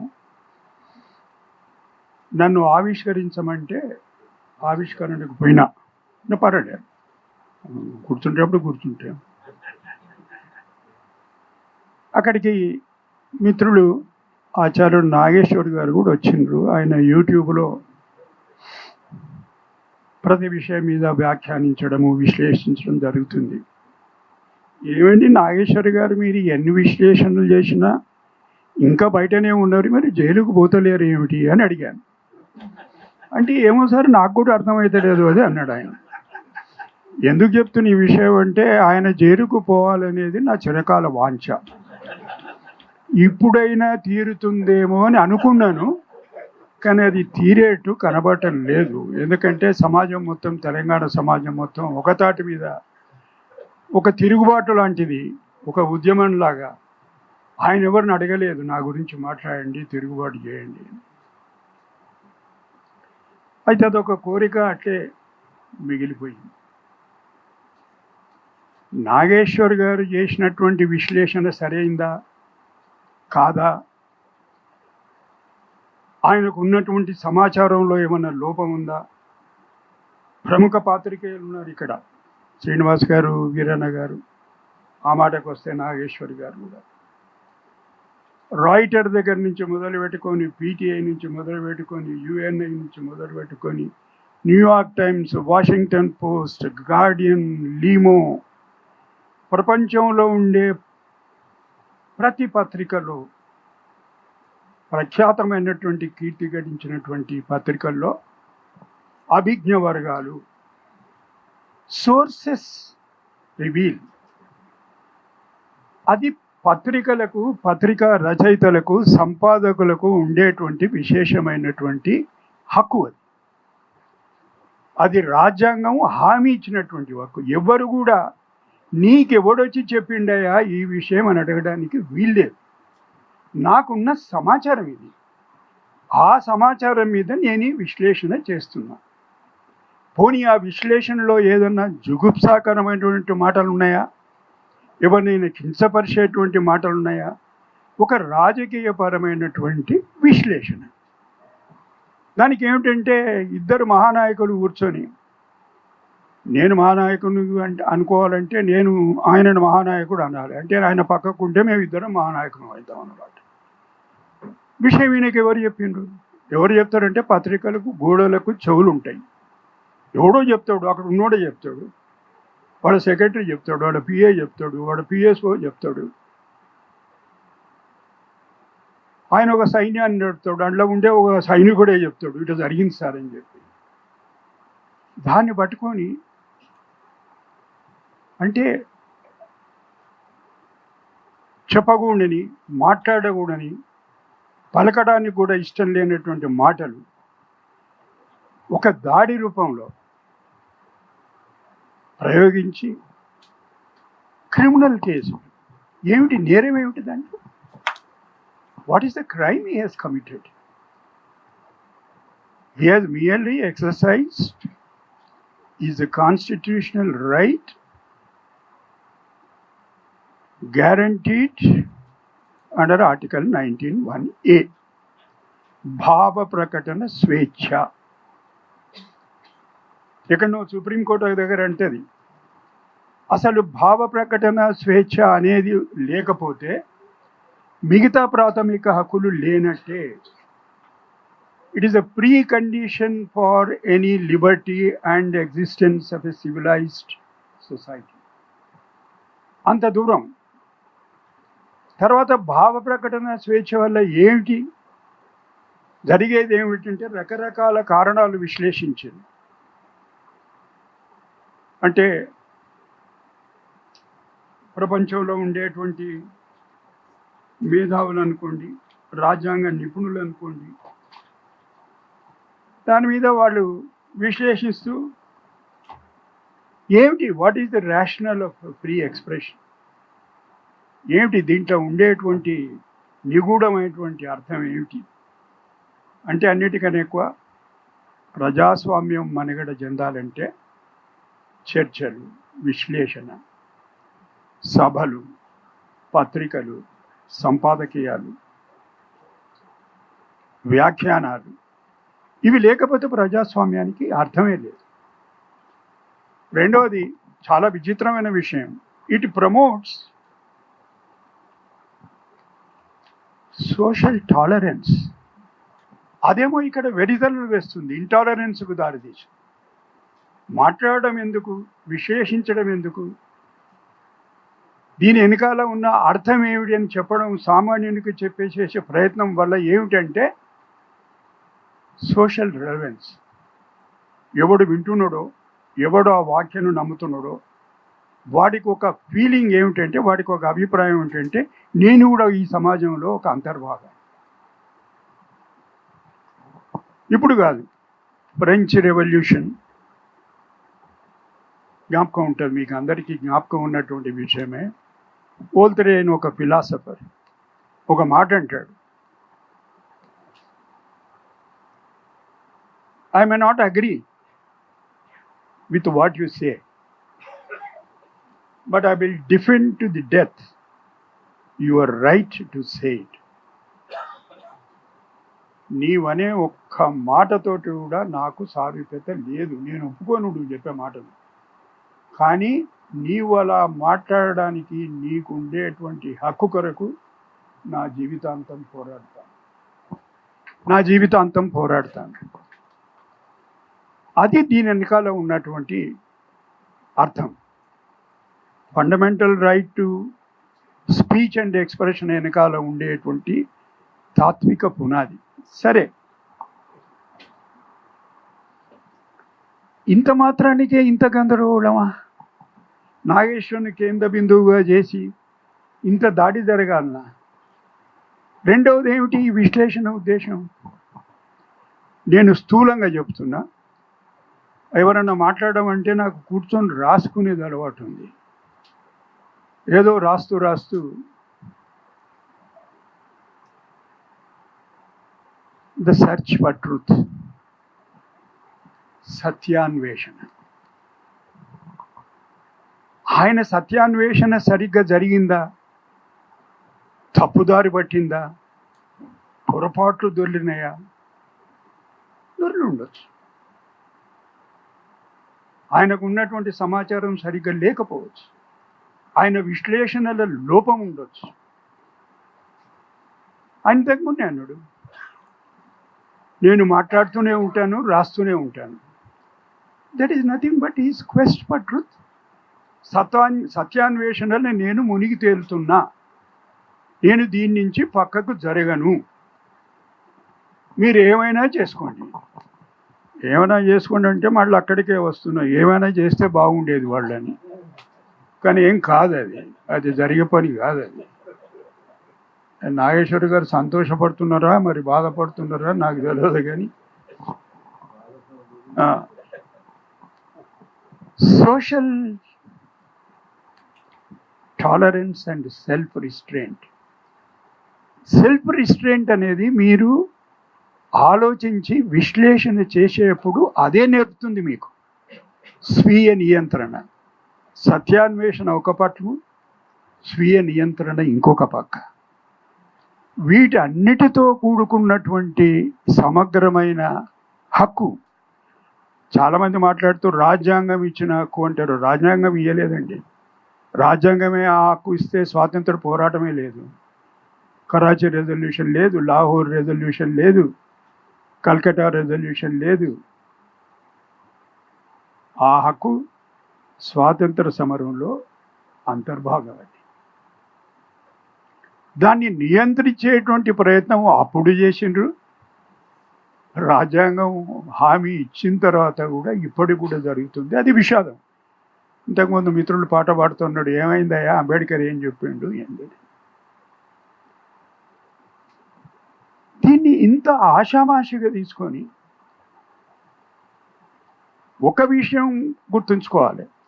మనం ఇది నాగేశ్వర్ మీద జరిగిన దాడి గనుక, నాగేశ్వర్ ఒక విజ్ఞుడు, తెలంగాణ ప్రముఖుడు, విశ్లేషకుడు, మేధావి, మనందరికి కావలసిన వాడని కాదు.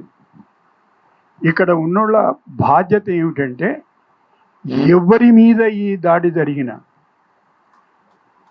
మనం అందరం ప్రతిస్పందించాల్సిందే. That is the responsibility of the civil society, not only of political parties but civil society. తర్వాత ఇంకొక వాల్యూ దీంట్లో ఏముంది, ద చెకింగ్ వాల్యూ. ఇది నిజమేనా? నాగేశ్వర్ ఇట్లా అంటున్నాడు అంటే మీ రీసెర్చ్ మీరు మొదలు పెడతారు. You will keep on checking what whether he saying true or not. అన్నిటికీ ముఖ్యమైంది, ఇట్ ప్రమోట్స్ టాలరెంట్ సొసైటీ. ఓపిక సహనంతో కూడుకున్నటువంటి ఒక సమాజ నిర్మాణానికి ఉపయోగపడేటువంటి ప్రక్రియ విశ్లేషణ, రాజకీయ వ్యాఖ్యానం, సంపాదకీయం. సరే, అది ఏం విడతలలు వేస్తున్నది, వాళ్ళు ఏం చేస్తున్నారు, అది వేరే సబ్జెక్ట్. అది ఇంకెప్పుడన్నా మాట్లాడుకుందాం. అది గోధి మీడియానా సోషల్ మీడియానా? గోధి మీడియా అంటే ఏమిటి, వాళ్ళు ఏమేం చేస్తున్నారు, ఎవరెవరి కొరకు ఏమేం చేస్తున్నారు, ఎవరిని ఎక్కిస్తున్నారు, ఎవరిని దించుతున్నారు, ఏం ప్రయత్నాలు చేస్తున్నారు అనేది వేరే విషయం. మళ్ళీ ఎప్పుడైనా అవసరం వచ్చినప్పుడు మాట్లాడుకుందాం దాని గురించి. దాని వెనకాల ఇంత భాగవతం ఉంది. And it promotes free speech, promotes character. వ్యక్తిత్వ నిర్మాణంలో ఎంతో ప్రోత్సాహం. It builds the character of the person, not only the person who is narrating it, but the person who is following it. నేను శ్రీనివాస్ గారు ఎప్పుడు కలిసినట్టు, ఏమండి ఏం రాయటం లేదు ఈ మధ్యన, ఏదో ఏదో నాకు లోటు కనబడుతుంది అంటే, ఏదో కళానికి కొంత విరామం ఇచ్చింది సార్ అన్నాడు. కళానికి విరామం ఏంటి? సరే, ఏదో రకరకాల కారణాలు ఉంటాయి, విరామం ఇస్తే ఇచ్చిండేమో తీయ.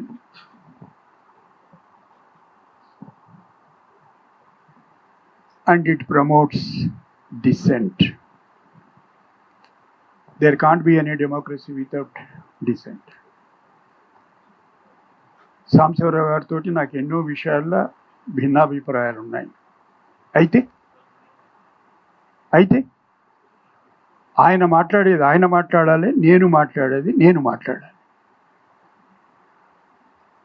ఇది నాకు అర్థమైనటువంటి భావ ప్రకటన, స్వేచ్ఛ, స్వాతంత్రం.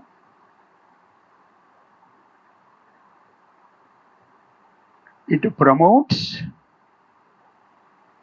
To achieve a stable community. ఈ హక్కును అందరం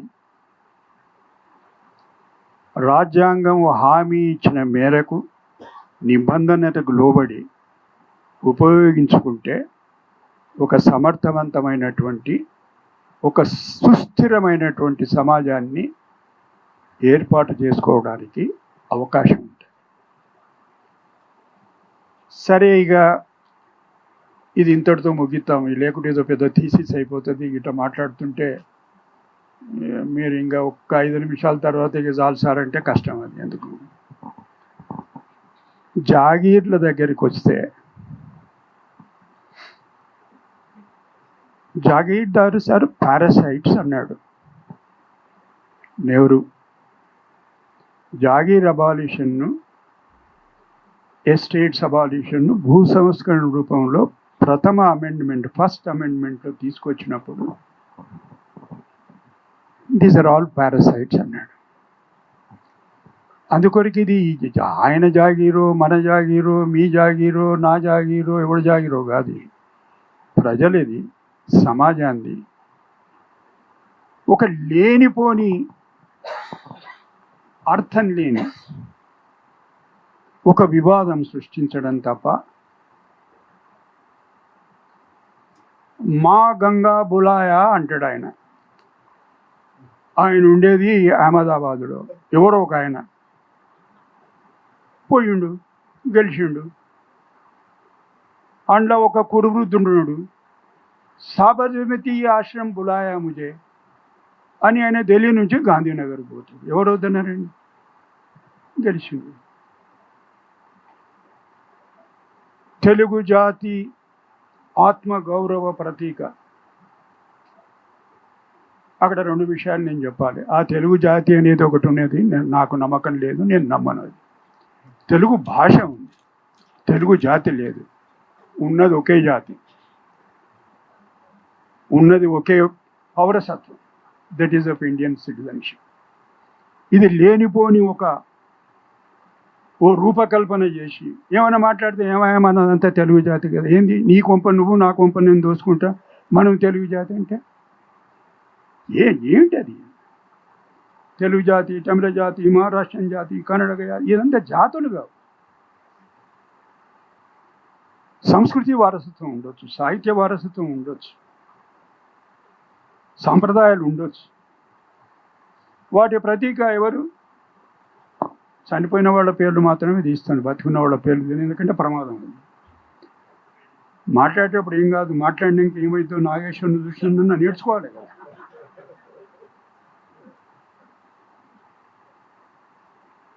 కొల్లా వెంకయ్య గారు జ్ఞాపకం ఉన్నారా? కమ్యూనిస్టులకు బాగా జ్ఞాపకం ఉండాలి.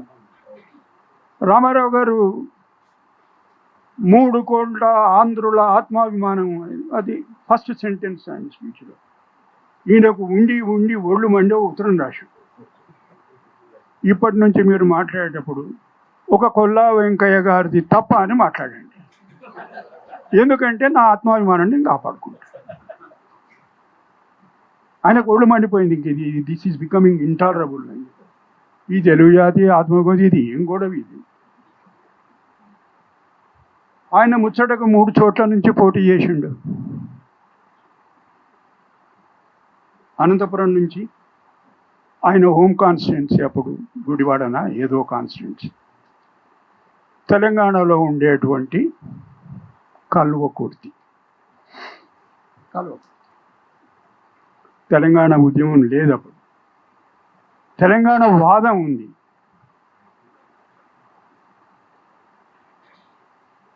అక్కడ ఒక యువకుడు చిత్తరంజన్ దాస్, పేరులో మాత్రం ఉంది ఫ్రీడమ్ ఫైటర్ పేరు, అంత తప్ప ఏమీ లేదు వాడికి. తొడుకునటానికి ఆంగిలాగా తప్ప ఏమీ లేదు. వాడు చేతిలో ఓడిపోయింది. ఎట్లా విశ్లేషిస్తాను దీన్ని? రామారావు గారిని ఇక్కడ రావద్దని ఎవరు చెప్పలేదు. చంద్రబాబు నాయుడు గారు అప్పుడు ఇంకా పూర్తిగా ప్రత్యక్షంగా ప్రవేశం చేయలేదు. ఆయన నెంబర్ 2 ఉపేంద్ర గారు. నేను అప్పుడు హిమాయత్ నగర్లో ఉండేవాడిని. ఆయన హిమాయత్ నగర్ నుంచి పోటీ చేస్తే ఓ గౌడు, ఆయన పేరు జ్ఞాపకం వస్తలేదు, ఓడిపోయాడు. ఎందుకు ఓడిపోయాడు? ఎన్టీ రామారావు గారు ఎందుకు ఓడిపోయాడు? మహానుభావ, మీరు కూడా రండి, పోటీ చేయండి, ఆ రుచి ఏమిటో చూడండి, మీ స్థాయి ఏమిటో మీరు ప్రపంచానికి చాటి చెప్పండి. మిమ్మల్ని ఎవ్వరు వద్దన్నారు. రెండో విషయం మాట్లాడతాను. ప్రాంతీయవాదము ఉగ్రవాదానికన్నా ప్రమాదమైంది.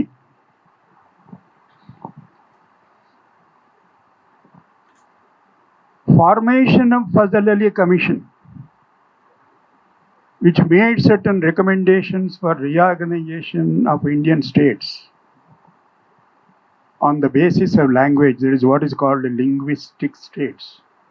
భాషా ప్రాతిపదికన ఏర్పాటు చేయాలి అనేది అది ప్రాంతీయవాదమా?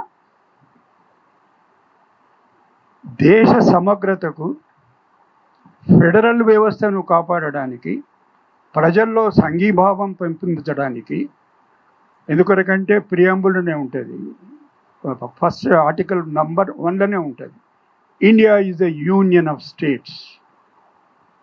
ఆ యూనియన్ను బలోపేతం చేయడానికే ఏంటి అసలు ప్రాంతీయవాదం అంటే మీకు ఏమర్థమైంది? ప్రాంతీయవాదానికి అస్తిత్వవాదానికి ఉండేటువంటి భేదం తెలియదా?